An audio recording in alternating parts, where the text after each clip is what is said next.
Greetings to all. A warm welcome to all of you, my dear sisters and brothers, and my dear friends, in a new way to love meditation for life. Today I'm going to talk about show no partiality. This is your Pastor Yanni. Luke in chapter 20, verse 21 says, "Teacher," they said, "we know that you speak and teach richly and show no partiality."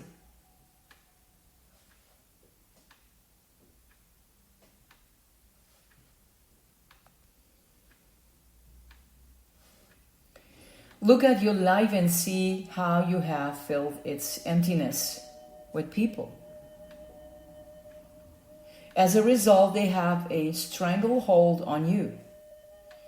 And see how they control your behavior by their approval and disapproval. They hold the power to ease your loneliness with their company, to send your spirits soaring with their praise, to bring you down to the depths with their criticism and rejection. And take a look at yourself, spending almost every waking minute of your day placating and pleasing people, whether they are living or dead. You live by their norms, conform to their standards, seek their company, desire their love, dread their ridicule, long for their applause, meekly submit to the guilt they lay upon you. You are terrified to go against the fashion in the way you dress or speak or act or even think. And observe how even when you control them, you depend on them and are enslaved by them. Again, I need to bring all to their mind that I'm not saying you cannot have friendship. You cannot have close friends. But it's like we started in the beginning, how are we attached to all of this? People have become so much a part of your being that you cannot even imagine living a life that is unaffected or uncontrolled by them. As a matter of fact, they have convinced you that if you ever broke free of them, you would become an island, solitary, bleak, and unloving. But the exact opposite is true.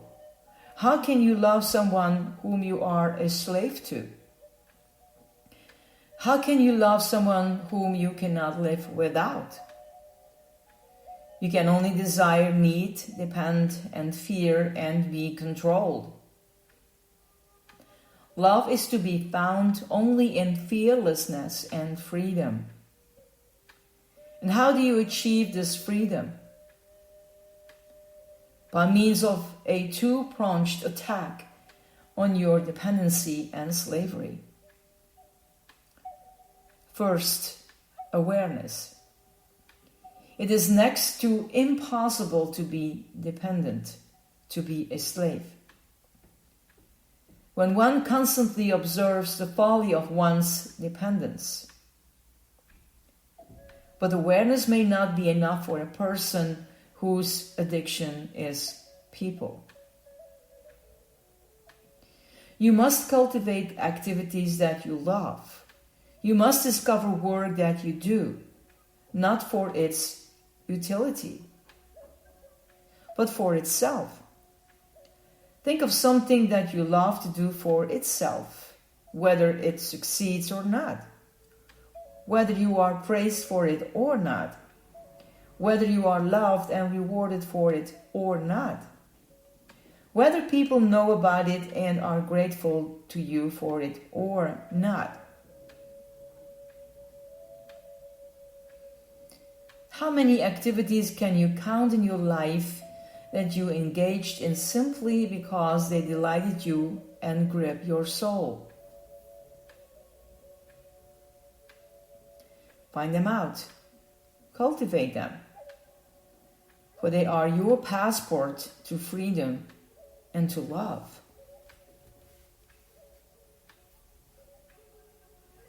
Here too you have probably been brainwashed into the following consumeristic way of thinking.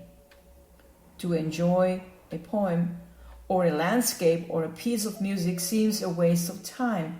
You must produce a poem or a composition or a work of art. Even to produce it, it is of little value in itself. Your work must be known. What good is it if no one ever knows it? And even if it is known, that means nothing if it is not applauded and praised by people. Your work achieves maximum value if it becomes popular and sells. So, you are back again into the arms and control of people.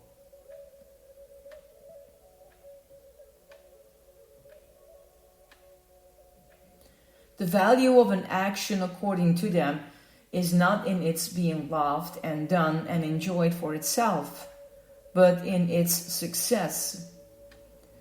The royal road to mysticism and the reality does not pass through the world of people.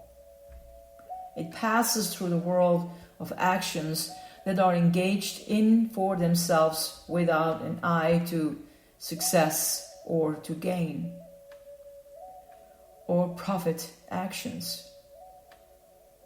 Contrary to popular beliefs, the cure for loveliness and loneliness is not company but contact with reality. The moment you touch this reality, you will know what freedom and love are. Freedom from people, and so the ability to love them. You must not think for love to arise in your heart. You must first meet people. That would not be love but attraction or compassion. Rather, it is love that first springs in the heart through your contact with the real. Not love for any particular person or thing, but the reality of love, an attitude, a disposition of love. This love then radiates outward to the world of things and persons. If you desire this love to exist in your life, you must break loose from your inward dependence on people by becoming aware of it and by engaging in activities that you love to do for themselves.